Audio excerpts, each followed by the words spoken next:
नमस्कार मंडळी, आजचाही दिवस नेहमीप्रमाणे सुरू झाला. तर आज आहे ना, नेहमीप्रमाणे काही चुलीवर स्वयंपाक नाही करत आहे मी. आज गॅसवरतीच स्वयंपाक करते आहे. आज आहे ना, आम्हाला तिघांना पण उपवास होता. आजी-बाबांसाठी स्वयंपाक बनवायचा होता. विराज डबा घेऊन गेला होता. त्यामुळे दोघांचाच स्वयंपाक होता. तर थोडासाच होता ना, म्हटलं मग गॅसवरच करून घेऊ. आणि शेजारी ना दीदी लगेच बाबांना ना दूध गरम करून देते. बाबांची अंघोळ वगैरे झाली होती. त्यांना दूध पाहिजे होतं. मग तिने एका साईडला दूध गरम करून दिलं. आणि आज आहे ना, तुमच्यासंग एक सिक्रेट रेसिपी शेअर करणार आहे. ती कोणती, त्यासाठी व्हिडिओ शेवटपर्यंत बघा. तर आहे ना, साबुदाणा भिजत ठेवला होता मी. आज उपवास आहे ना, खिचडी बनवायला. पण नंतर डोक्यामध्ये प्लॅन आला का आपण आहे ना, खिचडी खाऊन खाऊन कंटाळा आला आहे आणि नेहमी खिचडीच खातो. त्यामुळे ना, आज थोडासा वेगळा पदार्थ करू काहीतरी.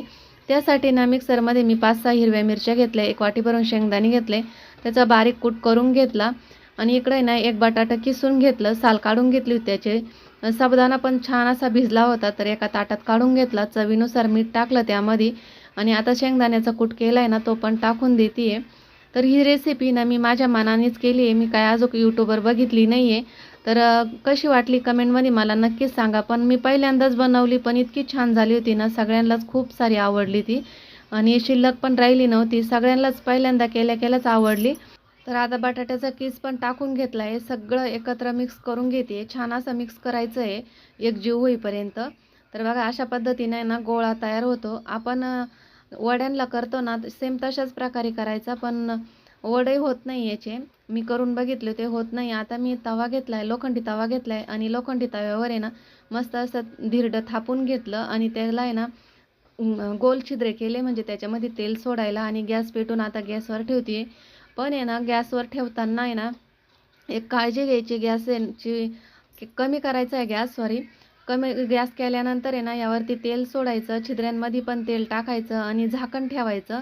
गॅस जवळून बाजूला जायचं नाही, नाही तर काय होतं, करपून जातात ते.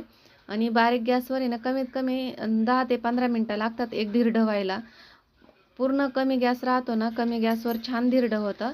झाकण ठेवून घेतलं. आता 5-1 मिनटं आहे ना, आपण झाकण असंच ठेवू. तर झाकण काढून बघितलं, अजून काही झालेलं नव्हतं. परत झाकण आहे ना, ठेवून देते. कमीत कमी ना, याला 10 मिनटं लागतातच. 10 मिनटानंतर आपण जर झाकण काढून बघितलं ना, खूप छान होतं, एकदम कुरकुरीत दिसायला ना. आपल्याला ते थोडं जळाल्यासारखं वाटतं, पण खायला ना, एकदम एक नंबर लागतं. तुम्ही नक्की करून बघा. असं धिरडं जर केलं ना तुम्ही, तर तुमच्याही तोंडाला पाणी सुटेल. एकदाच केलं मी, पण मला आणि घरातल्यांना सगळ्यांनाच आवडलं. तर मी म्हटलं चला तुमच्या संग पण शेअर करावी आपण कशी रेसिपी केली ती. म्हणजे मी ना करून बघितली होती, म्हटलं जमती का नाही आणि कसं लागतं ते नंतरच तुमच्या संग शेअर करेल. मी व्हिडिओ काढून ठेवला होता, पण मला पण खूप आवडला. म्हटलं चला तुमच्या संग पण शेअर करावं, तुम्हाला पण आवडेल. आणि तुम्ही पण एखाद्या उपवासाला करून बघशाल, एकादशीला किंवा चतुर्थीला. तर बघा, अशा पद्धतीने होतं हे धिरडं. आणि खायला एक नंबर लागतं. तर तुम्हाला दुसरं पण धिरडं मी ना तव्यावर थापून दाखवते. इकडं धिरडं करेपर्यंत ना, दुसरं धिरडं पहिले केलेलं संपून जायचं. तर असं फराळ झालं. त्यानंतर आता दळण करायला घेतलं. दळण म्हटलं पाऊस यायच्या अगोदर आहे ना, दळण करून घेऊ. कारण आज आहे ना, आभाळ आलेलं होतं, खूप असं गच्च भरलेलं होतं आभाळ. आणि बारीक बारीक पावसाचे थेंब पण येत होते. म्हटलं जास्त यायचा ना, तर त्या अगोदर आहे ना, आपण दळण करून घेऊ. कारण आमच्या घरी आहे ना, गिरणी नाही आहे, गावातून दळून आणावं लागतं. मग एक खटी दळण करून ठेवलं का, तेवढं पण दळण आहे ना, दळून घेऊन यायचं.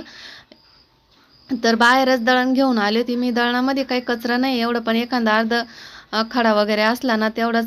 म्हणजे गहू बाहेर वाळत टाकले होते ना, त्यावेळेस पाखरांकडून खडे जायला असतात ना, तेच एखादं अर्ध होतं. तर आभाळ पण खूप आलेलं आहे, बघितलंच तुम्ही.